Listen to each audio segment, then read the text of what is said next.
오늘은 하나님을 놓치지 마세요 라고 하는 제목으로 우리 욥기 말씀을 우리 함께 나누도록 하겠습니다. 우리 한번 따라해 볼까요? 하나님을 놓치지 마세요. 아멘.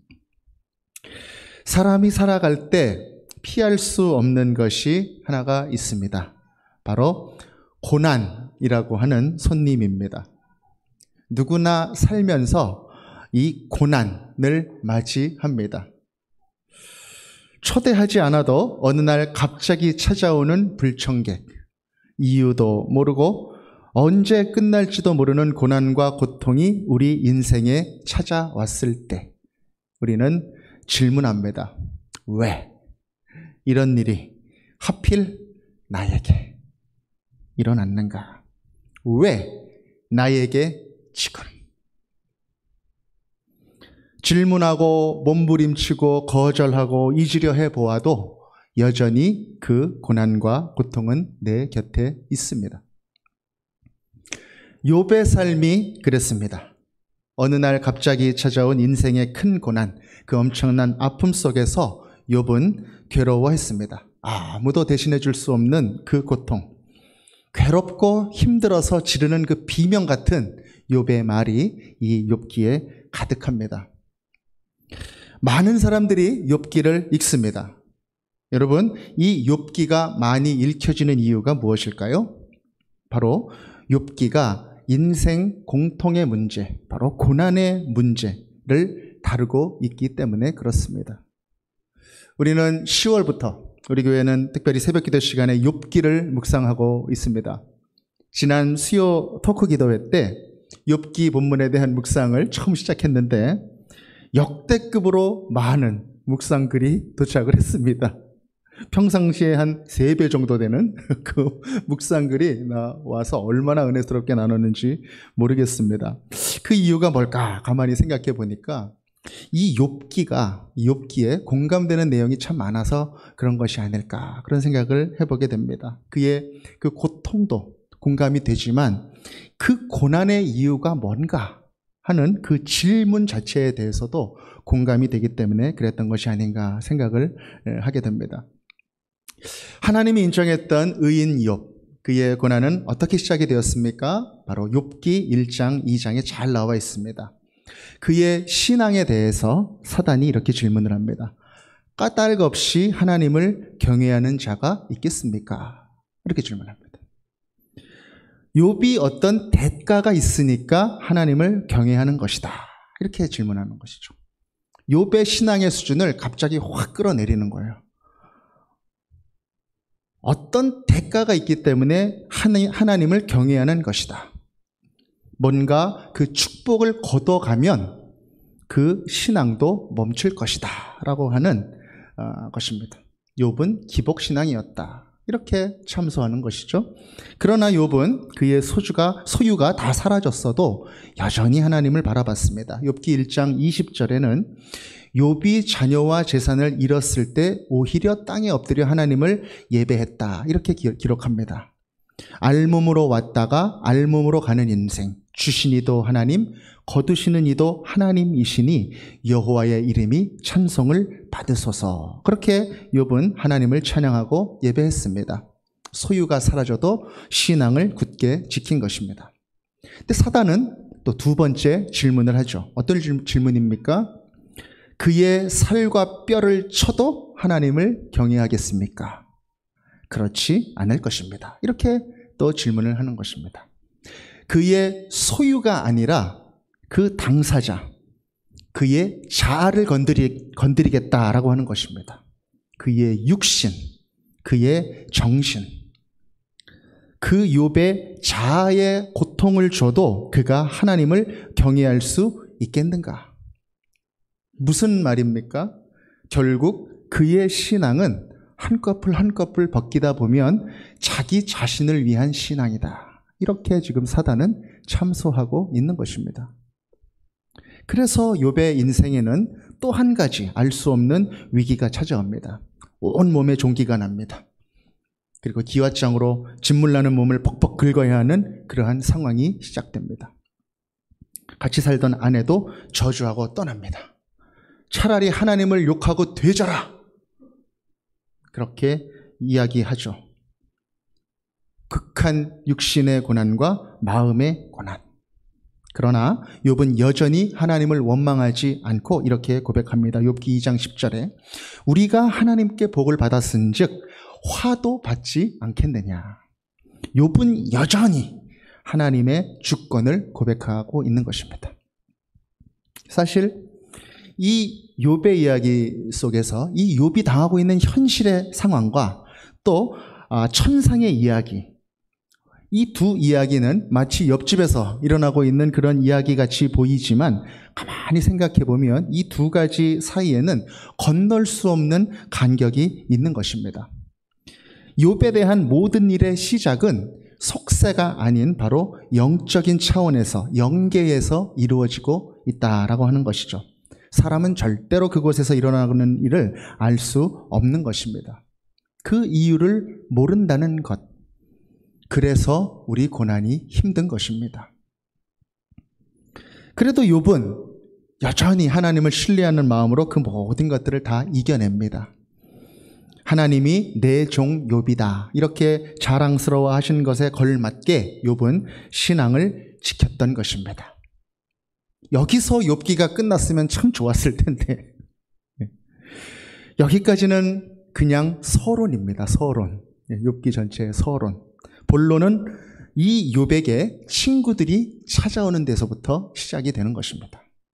고난받는 욥에게 세 친구가 찾아왔죠. 엘리바스, 빌닷, 소발이라고 하는 친구가 찾아옵니다. 욥의 소식을 듣고 찾아온 아주 고마운 친구들이었습니다. 그들은 욥과 함께 했습니다. 땅바닥에 주저앉아서 옷을 찢고 죄를 뒤집어 쓰고 아무 말 없이 7일 밤낮을 욥과 함께 있어줬습니다. 7일 밤낮을. 여러분, 그 친구들의 사랑이 얼마나 큽니까? 그렇게 함께 하는 것이 그 어떤 위로와, 말로 하는 위로보다 더 큰 위로와 격려가 되는 것이죠.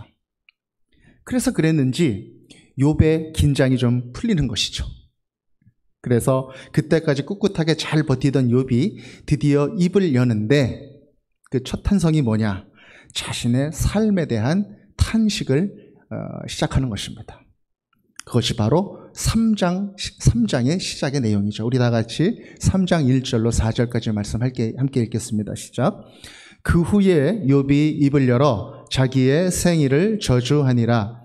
욥이 입을 열어 이르되 내가 난 날이 멸망하였더라면 사내 아이를 베었다 하던 그 밤도 그러하였더라면 그 날이 캄캄하였더라면 하나님이 위에서 돌아보지 않으셨더라면 빛도 그날을 비추지 않았더라면.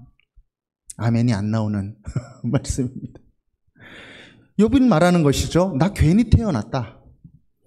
내 생은 너무 괴롭다. 차라리 낙태를 해서 내가 죽었었으면 사산아로 내가 태어났으면 이 고통은 안 당했을 텐데 그렇게 자신의 삶을 탄식하며 친구들 앞에서 응석 부리듯이 그렇게 이야기를 하는 것입니다. 여러분, 바로 이때부터 뭐가 시작되는지 아십니까? 그 길고도 긴 욥과 그 세 친구들과의 변론이 시작되는 것입니다. 욥이 고난을 당하면서도 찾아온 친구들한테, 7밤 7낮을 함께했던 친구들한테 친구들아, praise the Lord.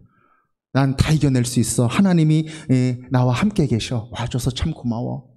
그렇게 얘기를 했더라면 욥기는 길어야 3장, 4장 정도로 다 끝나지 않았을까. 그런 생각을 또 해보게 됩니다.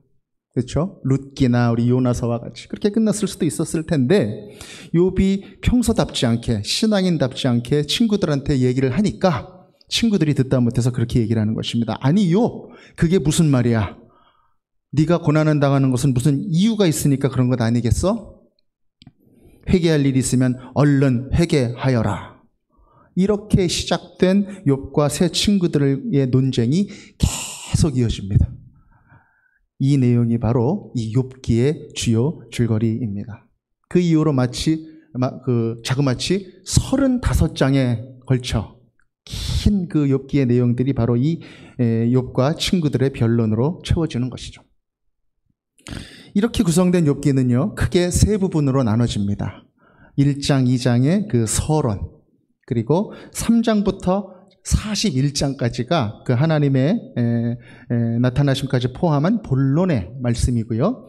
그 안에서 37장까지는 친구들과의 논쟁이고 그 후 41장까지는 하나님과 욥의 대화로 그렇게 본론이 구성이 되죠. 그 이후에 이제 42장이 마지막 결론, 이렇게 구성이 되는 것입니다. 이 욥기는 구약 성서의 분류상 시가서에 속하죠. 시가서. 운율이 있는 시로 쓰여진 책이다라는 것입니다. 시편이나 잠언같이. 이게 우리가 읽다 보면은 운율이 하나도 느껴지지 않지만 원문상에 보면은 서론과 결론을 뺀 나머지 부분들은 전부 다 운율이 있는 시로 이루어졌다, 이렇게 되어 있습니다.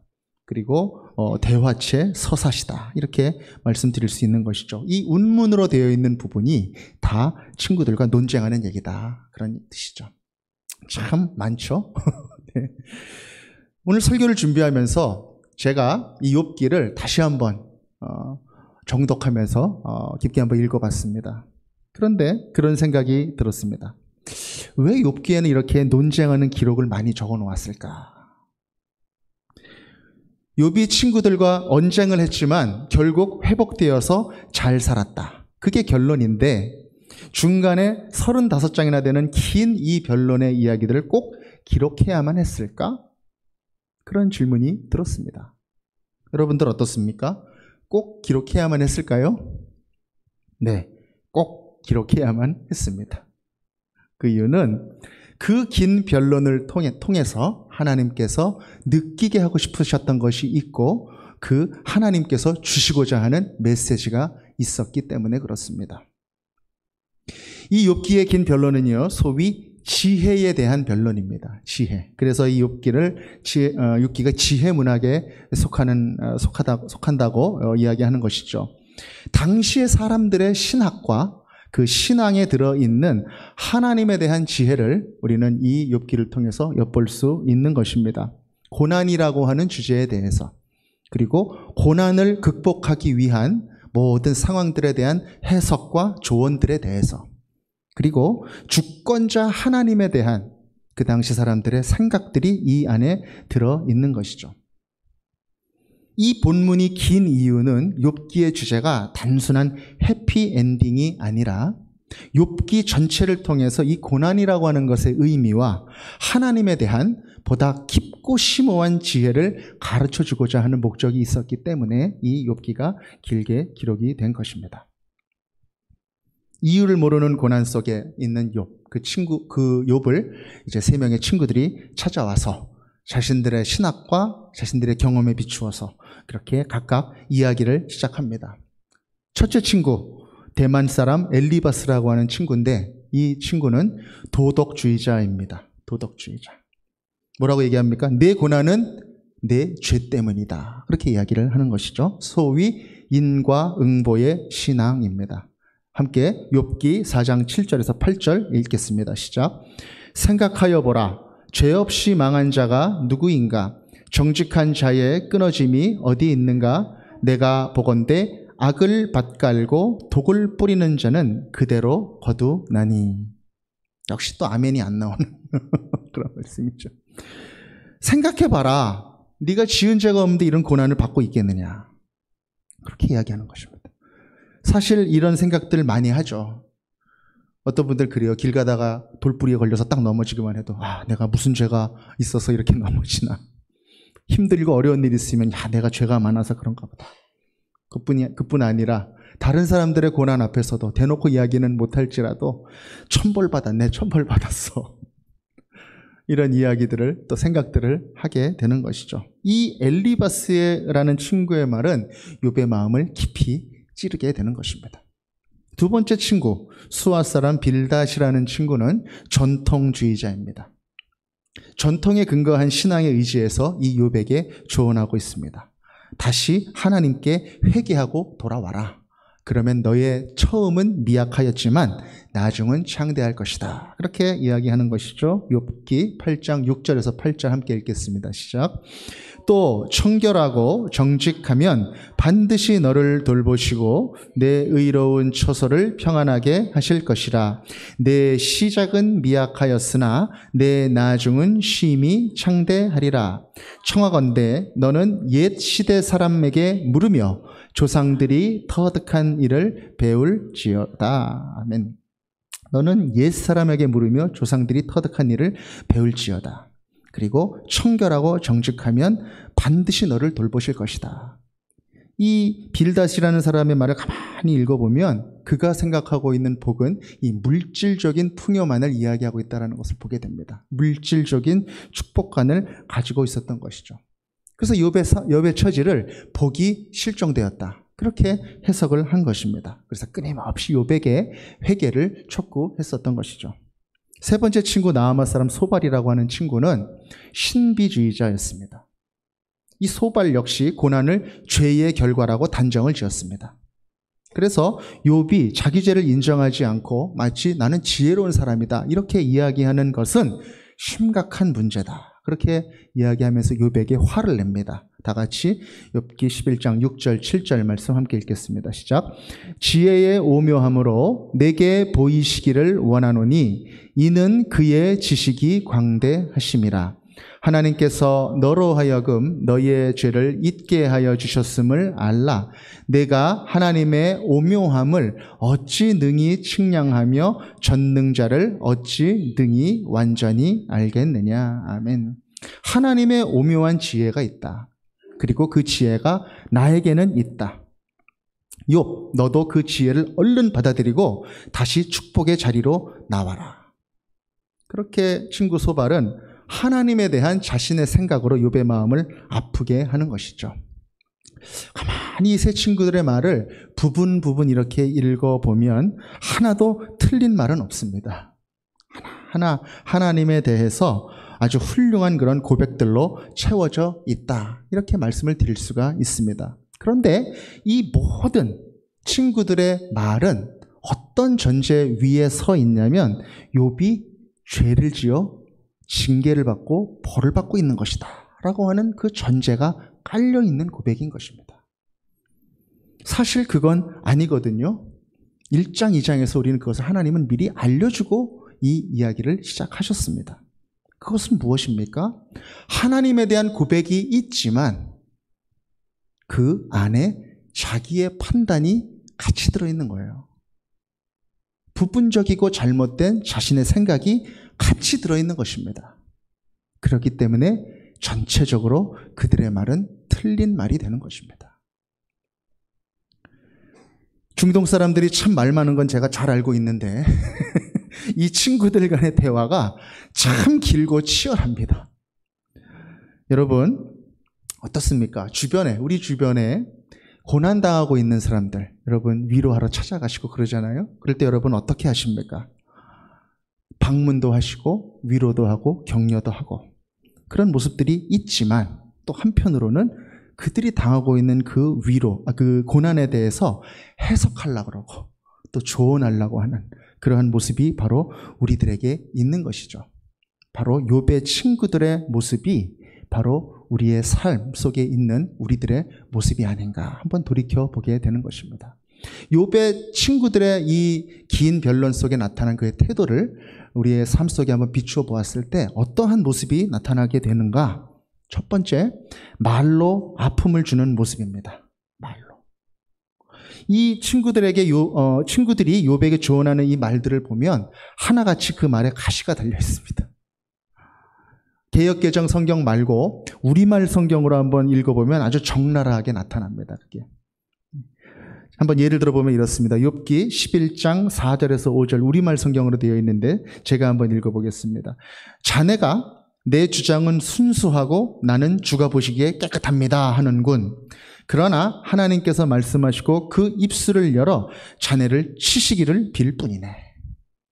고난당하고 있는 사람 앞에서 하나님이 너를 치기를 원한다. 그렇게 이야기하고 있는 것이죠. 또 8장 2절에 우리말 성경 버전이 이렇게 되어 있어요. 자네가 언제까지 그런 말을 하겠는가? 언제까지 거친 바람처럼 말하겠는가. 참 비수 같은 말들이죠. 또 이런 말들도 합니다. 너 죄 짓는 거다. 너 경외함이 없구나. 너 참 교활하다. 그렇게까지 친구들이 욥에게 이야기하는 것입니다. 이렇게 말을 시작하면 그 뒤에 나오는 말이 아무리 옳은 말이고 아무리 하나님에 대한 고백이고 그렇더라도 안 들리게 되는 것이죠. 이 세 친구들의 말이 다 그렇습니다. 다른 사람들을 대하는 여러분들의 말은 어떻습니까? 한번 돌이켜보는 기회가 되기를 바라는 것입니다. 둘째 친구들의 모습은 어떻습니까? 고난 중에 있는 이에게 충고와 조언을 마구 던지고 있다는 것입니다. 충고와 조언을 마구 던지고 있다. 가르치려고 그런다는 것이죠. 여러분들 그런 말씀 고난당하고 있는 이에게 하시지 않습니까? 더 기도해야 돼. 더 낮아져야 돼. 하나님의 뜻이 있어. 아이고 집사님 그때 그렇게 하면 안 되고 이렇게 했어야 되는데. 그런 말들이 전달이 됩니다. 고난당한 사람에게 가서는요, 그냥 같이 있어주는 거, 공감해주는 거. 그것이 가장 좋은 위로인 것입니다. 그런데 친구들은 찾아가서 욥을 위로하는 게 아니라 욥의 마음을 지금 요동하게 하고 있는 것입니다. 물론 욥이 그 일을 시작하게 된 요인도 있긴 있습니다. 세 번째 친구들의 모습은 어떻습니까? 하나님을 내 머리로 다 알 수 있다고 생각하는 그러한 어리석은 모습입니다.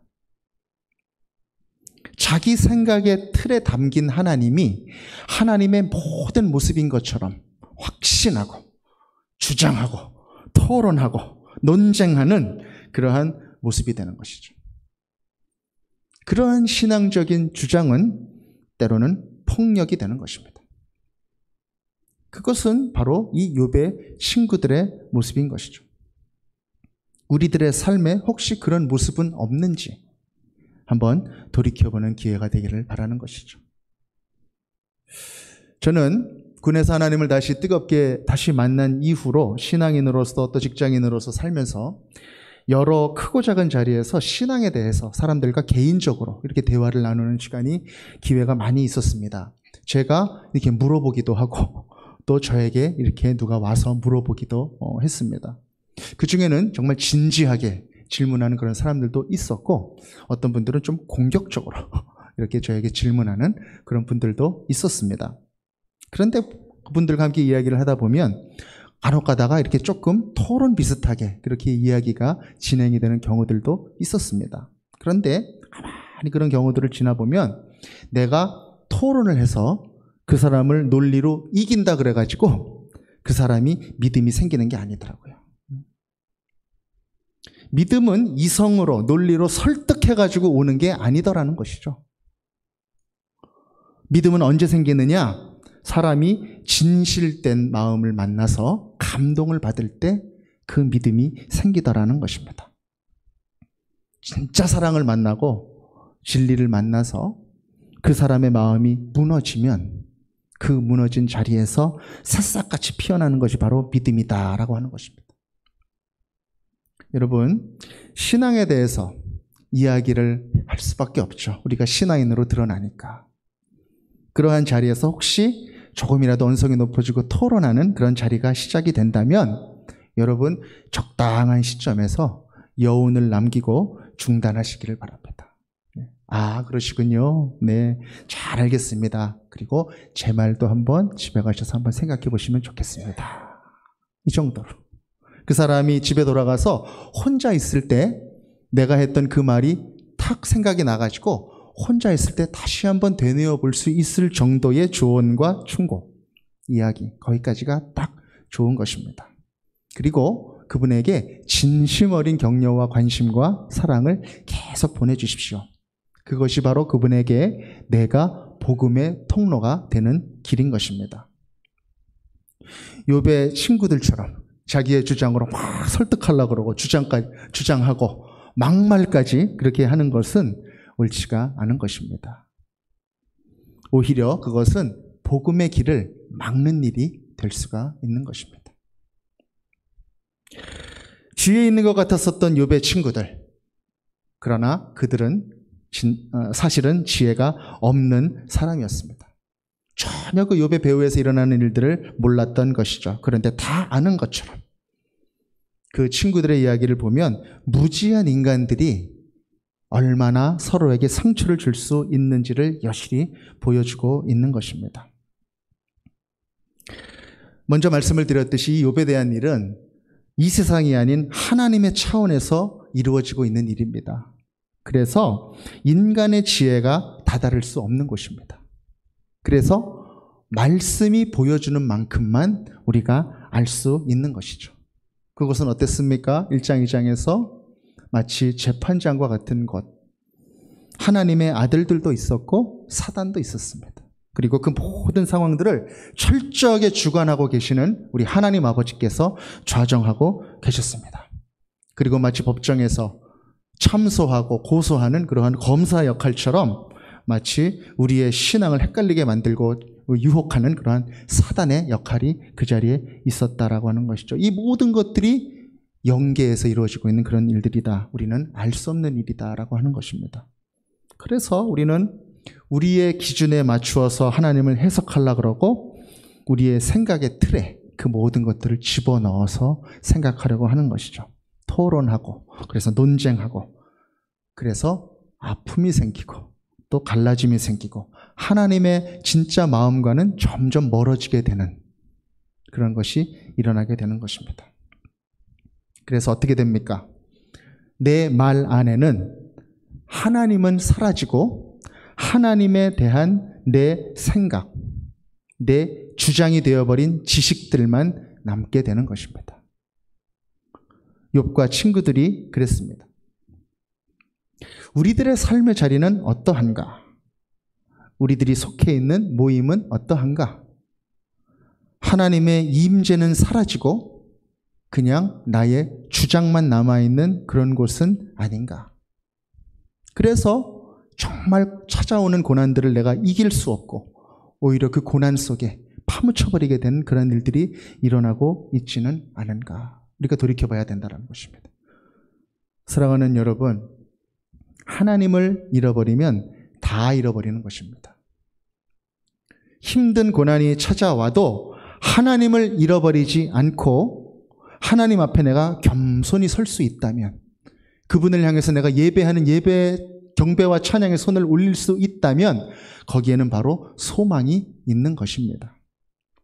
하나님을 소유한 사람에게 일어나는 모든 일에는 하나님이 채워주시는 영적인 의미가 있다는 것입니다. 하나님의 뜻이 거기에 있다는 것이죠. 하나님을 잠잠히 신뢰하며 믿음으로 나아가는 사람들에게 하나님은 그 고난까지도 그 의미를 알려주실 것이다 라고 하는 것입니다. 실패와 실수까지도 그것들을 통해서 우리를 가르치시고 성숙시키시는 하나님이 계시고 그 하나님을 바라보는 것, 그것이 바로 지혜인 것입니다. 결국 욥기의 결말은 어떻게 이루어집니까? 토론해서, 토론 배틀이 붙어서 욥이 이겨서 그렇게 끝나는 것이 아니죠. 어떻게 끝이 납니까? 하나님이 드디어 나타나십니다. 그리고 직접 그 사람들에게 말씀하십니다. 그리고 창조주 하나님의 위엄을 보여주시면서 욥의 마음을 하나하나 깨달음의 자리로 인도를 하십니다. 그래서 욥은 회복하게 됩니다. 친구들과 막 입씨름하면서 조금씩 잃어버렸었던 그 욥의 승리했던 그 마음, 하나님을 향해 있었던 그 경외심을 다 잊어버렸었는데 다시 이제 회복하게 되는 것입니다. 우리 다 같이 오늘의 본문 말씀, 욥의 고백 42장 1절에서 6절 말씀 우리 찬찬히 다시 한번 함께 읽겠습니다. 시작. 욥이 여호와께 대답하여 이르되 주께서는 못하실 일이 없사오며 무슨 계획이든지 못 이루실 것이 없는 줄 아오니 무지한 말로 이치를 가리는 자가 누구니이까? 나는 깨닫지도 못한 일을 말하였고 스스로 알 수도 없고 헤아리기도 어려운 일을 말하였나이다. 내가 말하겠사오니 주는 들으시고 내가 주께 묻겠사오니 주여 내게 알게 하옵소서. 내가 주께 대하여 귀로 듣기만 하였사오나 이제는 눈으로 주를 배옵나이다. 그러므로 내가 스스로 거두어드리고 티끌과 제 가운데에서 회개하나이다. 아멘. 뭐라고 고백합니까? 무지한 말로 이치를 가리는 자가 누구니까? 나는 깨닫지도 못한 일을 말하였고 스스로 알 수도 없고 헤아리기도 어려운 일을 말하였습니다. 이렇게 고백하고 있는 것입니다. 나로 주님의 지혜를 이제 알게 하옵소서. 하나님의 임재 안에 나를 늘 진리로 채워주시고 확신과 능력 가운데 거하게 하옵소서. 그렇게 욥은 구하고 있는 것입니다. 그렇습니다. 욥은 이렇게 하나님을 회복합니다. 하나님을 예배하고 진정으로 하나님을 높이고 하나님을 그래서 회복하는 그것이 바로 모든 지혜의 근본인 것입니다. 우리 잠언 말씀 한번 같이 읽을까요? 우리 9장 10절 말씀 함께 읽겠습니다. 시작. 여호와를 경외하는 것이 지혜의 근본이요 거룩하신 자를 아는 것이 명철이니라. 아멘. 욥이 이 잠언 말씀과 똑같은 고백을 그의 진술 가운데 하게 되는 것입니다. 친구들과의 논쟁을 거치면서 친구들은 여전히 완고하지만 욥은 조금씩 그의 생각이 바뀝니다. 그리고 그의 생각이 욥기 28장에서 아주 대대적으로 전환이 되는 그러한 일이 있습니다. 그 28장에서 이렇게 고백하는 거예요. 주를 경외함이 지혜요 악을 떠남이 명철이다. 우리 욥기 28장 23절에서 28절까지 말씀 함께 읽겠습니다. 시작. 하나님이 그 길을 아시며 있는 곳을 아시나니 이는 그가 땅끝까지 감찰하시며 온 천하를 살피시며 바람의 무게를 정하시며 물의 분량을 정하시며 비 내리는 법칙을 정하시고 비구름의 길과 우레의 법칙을 만드셨음이라.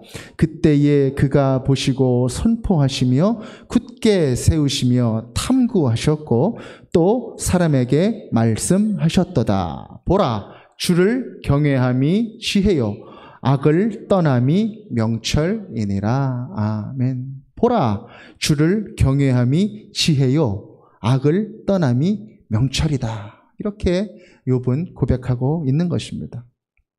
그렇습니다. 하나님을 경외하는 것, 그것이 지혜이지 하나님을 파악하는 것이 지혜가 아니라는 것입니다. 하나님을 경외하는 것, 하나님을 예배하는 것, 하나님 앞에 내가 겸손하게 예배의 손을 들 수 있는 것, 그것이 바로 지혜라는 것입니다. 왜 그럴까요? 우리 하나님은 크신 분이니까, 광대하신 분이니까, 우리 하나님은 심오한 분이니까, 우리의 안과 우리의 밖을 창조하신 분이니까, 이 세상의 모든 것들, 물질적인 질서, 영적인 질서, 모든 것들을 창조하신 분이니까 그 하나님을 깊이 만나고 그 안에 거하는 방법은 파악이 아니라는 거예요. 하나님을 경외하는 것, 바로 그것이다라는 것입니다. 그것이 바로 하나님을 깊이 아는 지식이다라고 하는 것입니다.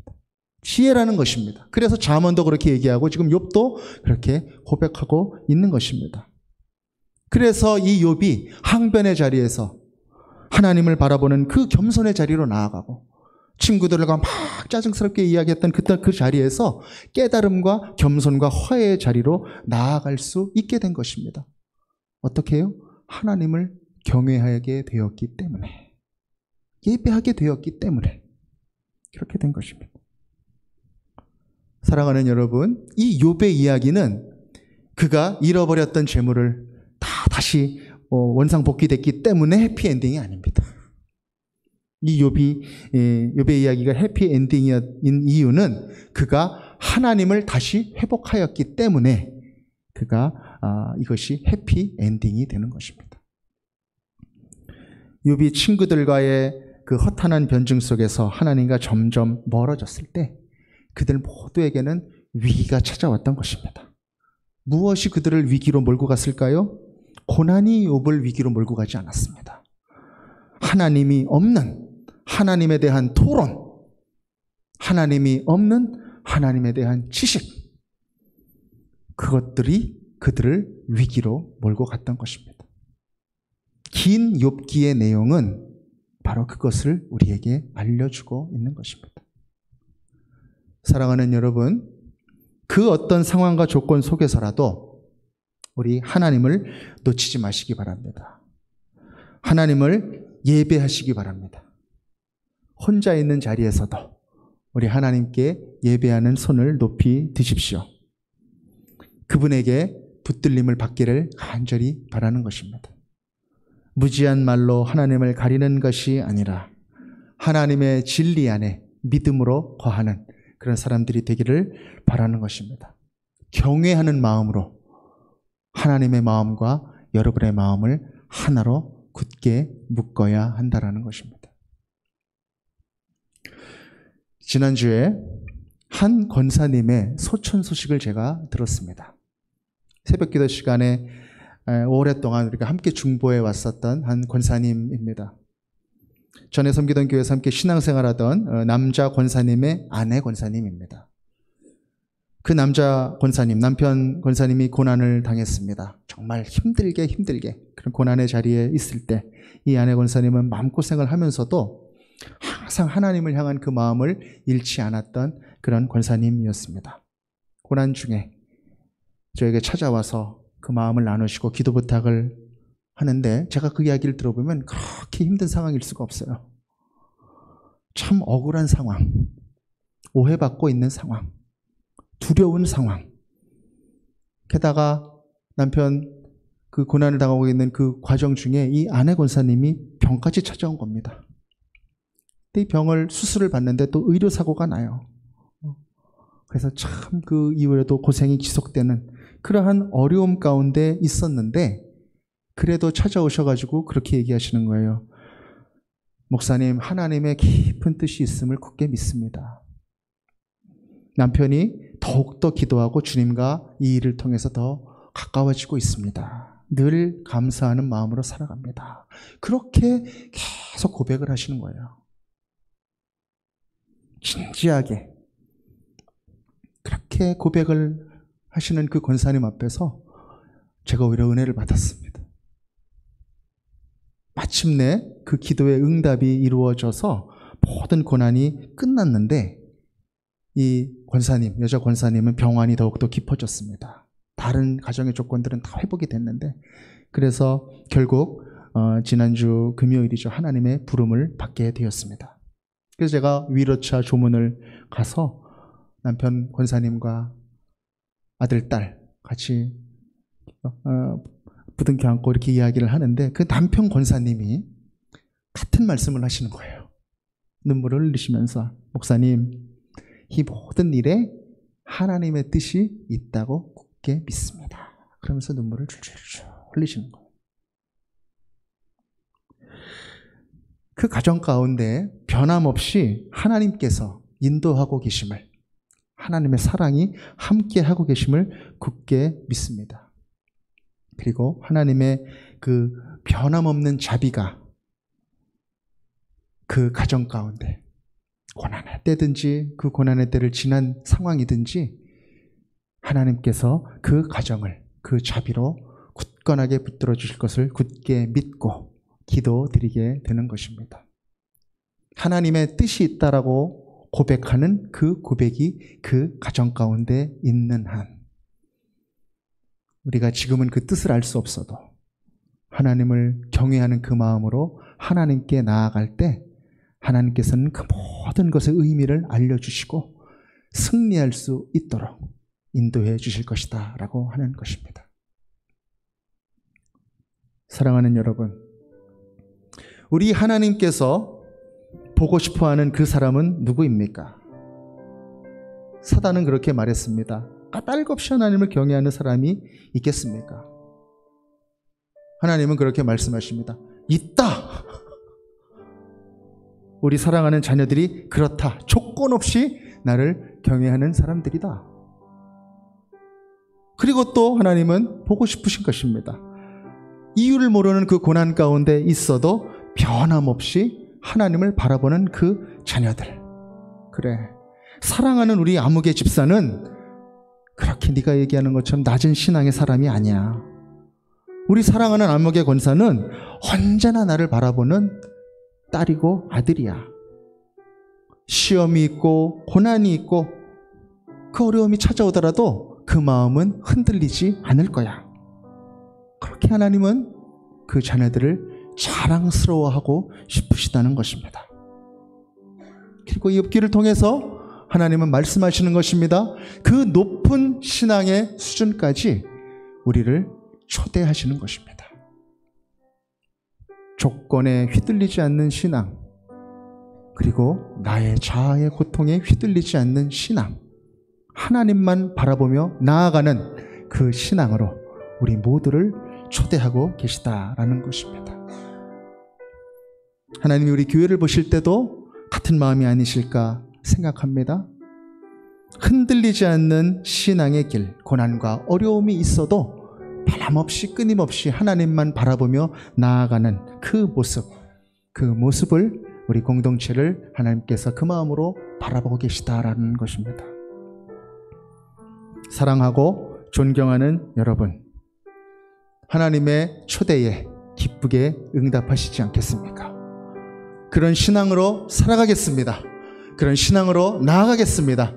저의 부족함을 주님 붙잡아 주옵소서. 어떠한 상황과 조건 속에서 하나님을 놓치지 않고 욥처럼 승리하는, 그래서 우리 인생의 길을 성큼성큼 하나님의 손 붙잡고 걸어가는 감사한 우리 제기동 서울중앙교회 모든 성도님들이 되시기를 주 예수 그리스도 이름으로 기원합니다. 아멘. 우리 시간에 함께 찬양하십시다.